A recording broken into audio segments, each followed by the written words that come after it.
نحمده ونصلي على رسوله الكريم أما بعد عن ابن عمر رضي الله تعالى عنه عن النبي صلى الله عليه وسلم قال لا تقبل الصلاة بغير طهور ولا صدقة من غلول. Sayyidina Abdullah ibn Umar radiallahu anhu relates, Allah's Messenger sallallahu alaihi wasallam said that salah is not accepted without purification. Salah is not accepted without purification, and the sadaqah is not, and charity is not accepted from misappropriated wealth. Charity is not accepted from misappropriated wealth. This hadith mentions the basic principle, or we call the basic condition for salah to be accepted, that without a person having the ritual purity, in other words, they have to use water, they have to do ablution, or if they're unable to do ablution, then they have to do tayammum, which inshallah we're also going to discuss in the coming days. So you have to be ritually pure before performing salah. Then your clothing, etc., has to be pure. That's the conditions as well for salah, the clothing, the place, all of that has to be pure and clean. So when those things are pure, then inshallah now you're on the way to getting your salah being accepted. And then secondly, the hadith mentions charity is not accepted from ghulul. The word used in the hadith here is ghulul. Ghulul, the meaning of ghulul is when you have the mali ghanimat, the spoils of war. And before the spoils of war can be distributed properly, right? Someone, a soldier from the army, takes something from there and hides it and goes away with it. So basically, he steals something. Because whenever you have the spoils of war, everything that is supposed to come, I guess, to the Amir, and then usually goes back to the Amir al-Mu'mineen, and then it's distributed, right? Whatever is to be taken, according to distributions set out by Allah and His Messenger sallallahu alaihi wasallam. Now, if someone steals a little something from that, they're doing what's called ghulul, right? That's ghulul. That's considered as ghulul, and that's a big crime. So the word in the hadith mentions that charity is not accepted from this ghulul. Now, someone may steal something from the spoils of war, and then goes and gives it in charity. That's not going to be accepted. But of course, ghulul here is not only referring to the spoils of war, the wealth from the spoils of war, I'm stealing from the spoils of war. It is much more vast. The meaning of ghulul considers, the meaning of ghulul includes all types of wealth that a person takes unlawfully. Or you will consider any type of haram wealth, any type of impermissible wealth. So a person has some type of impermissible wealth, and then they are taking this now, and they are giving it in charity and thinking that we're doing a good deed. Hear the words correctly, thinking that they're doing a good deed. For example, you'll have the lotto, right? In Barbados, we have the lotto. If somebody goes and plays, you're not supposed to play the lotto. Gambling is impermissible. Gambling is haram. If someone goes and plays the lotto, and the mega jackpot winner wins 6 million TT, and then he comes to Imam down in Shiraz and says, Imam, here's 2 million. And he is happy about it. No, it's not accepted. It's not accepted. Right? That's haram wealth. You can't make it pure like that. Or someone usurps some wealth from his sister's share of the inheritance. His sister's share of the inheritance, or his mother's share of the inheritance. It doesn't belong to him. And then you take it and you say you want to lavish, and you're going to spend on the poor with this, and I'm doing all these good deeds. It's not accepted, right? And we can continue. Inshallah, we'll get to interest dealings very soon. So Rasulullah sallallahu alaihi wasallam mentions that this is not accepted. There is actually a lengthier narration in Sahih Muslim. Imam Muslim records the narration that Sayyidina Abdullah ibn Umar radiallahu anh, he visited one individual whose name was Amir. He visited Amir.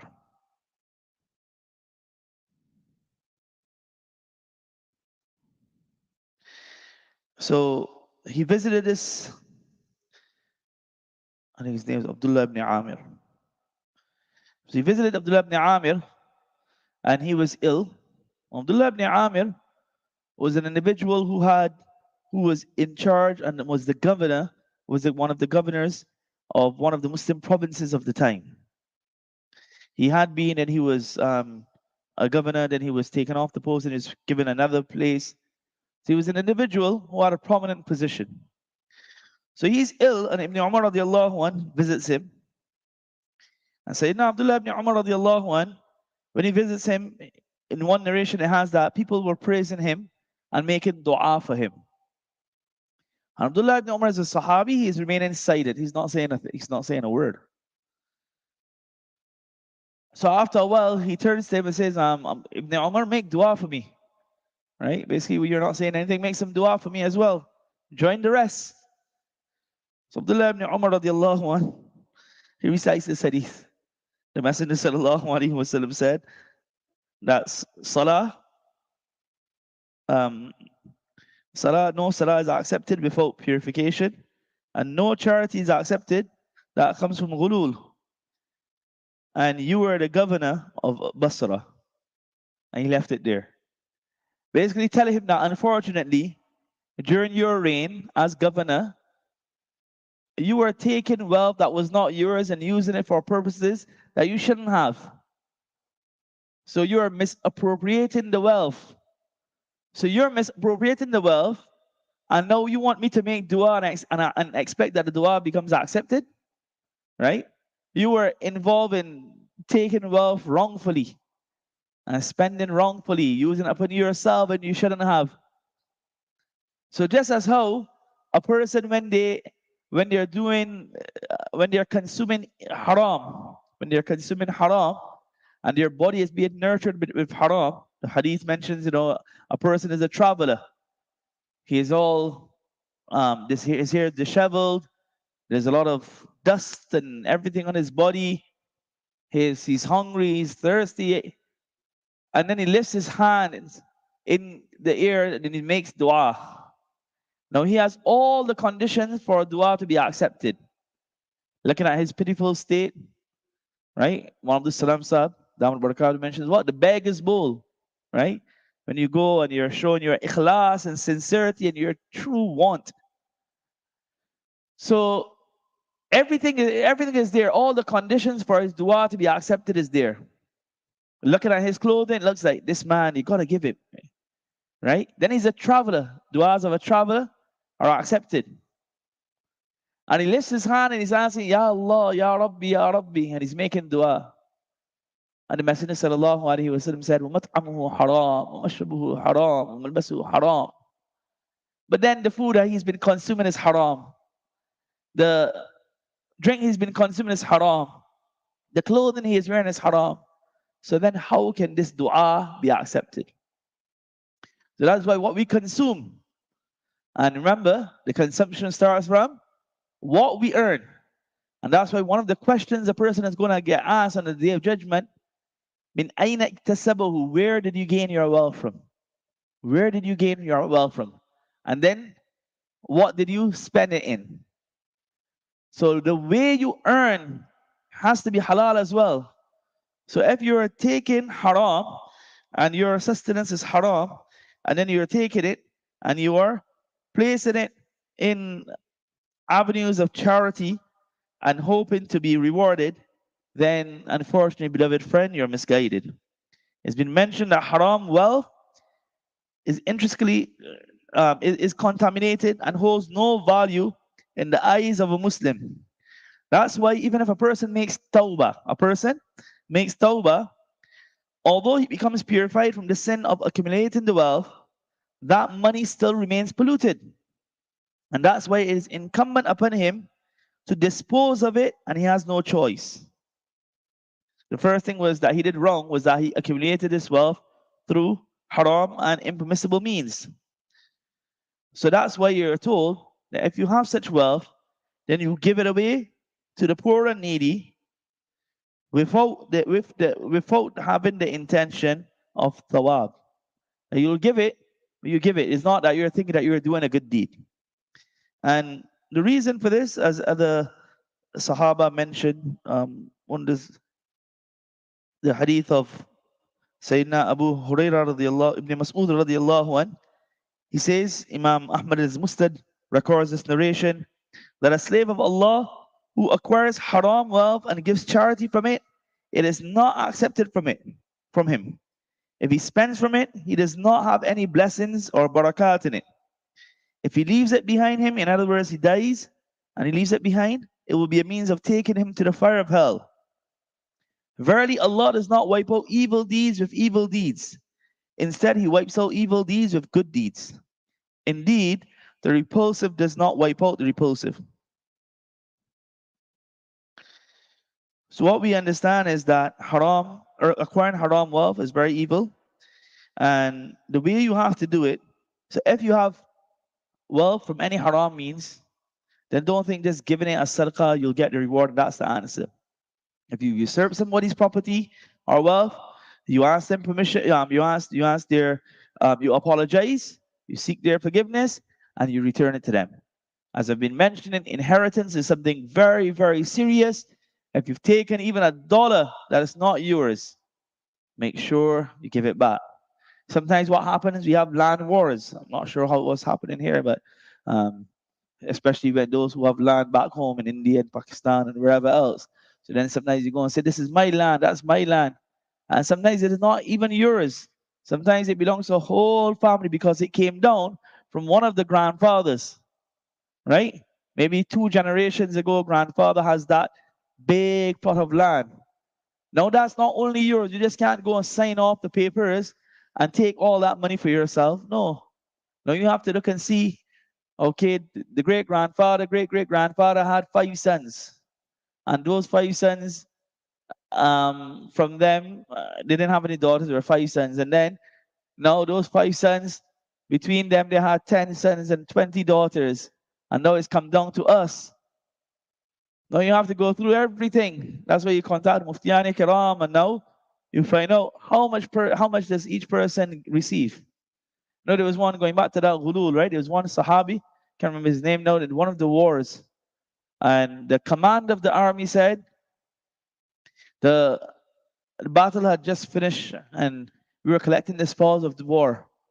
When suddenly a Sahabi, a person came and he said he was riding and he had covered his face. And this was in one of the wars, I think, either against a Persian, I think it was most probably the Persian Empire. So they were collecting lots of valuable items. So he said that this person, he came and he had a cloth and his face was tied up. He didn't want anybody to know who he was. But that's the trustworthiness of the Sahaba. And he came and he placed it down and he ran and he went away. He didn't even want to come and say, it's me who found this and now I'm bringing it here. So the narration mentions one of the Sahaba people went to chase behind him to see who he was. And he was saying, don't worry about who I am. And then they found who he was. But that was his trustworthiness. That he saw that he could have easily pocketed it. That was lying one side. Could have easily pocketed this valuable item and go away. But no. He knows that this doesn't belong to me. This doesn't belong to me. And he goes and he takes it and he places it back. Then something simple. For example, the land surveyor comes and you have a plot of land next to your neighbor. And he's drawing out, right, where the line is. And then he tells you that, brother, you're 2 foot inside of his land. This 2 feet where your fencing is or your guard wall is. Yes, your boundary, right? That part is his land, actually. That's not yours. Now you have to go and tell the man. You have to go and tell him. At least let him know that, unfortunately, when perhaps the previous land surveyor was doing it, he made a mistake. At least get permission. Because that's not yours. Even if it may be 2 feet of land, that 2 foot is not yours. So you have to make things right. And inshallah, once you have the good intention, that's the important thing. Once you have the correct intention, everything goes right. So one of the questions that is often asked is with regards to when we have money in an account that is interest-bearing account. Unfortunately, especially in the especially in the previous years, you could only open accounts and they were interest-bearing accounts. No, the interest accrued from that still is not permissible for us, right? Nowadays, Alhamdulillah, you have options that you can open non-interest-bearing accounts. If you can't do that, do it. Now, what about if you do have an account that is interest-bearing?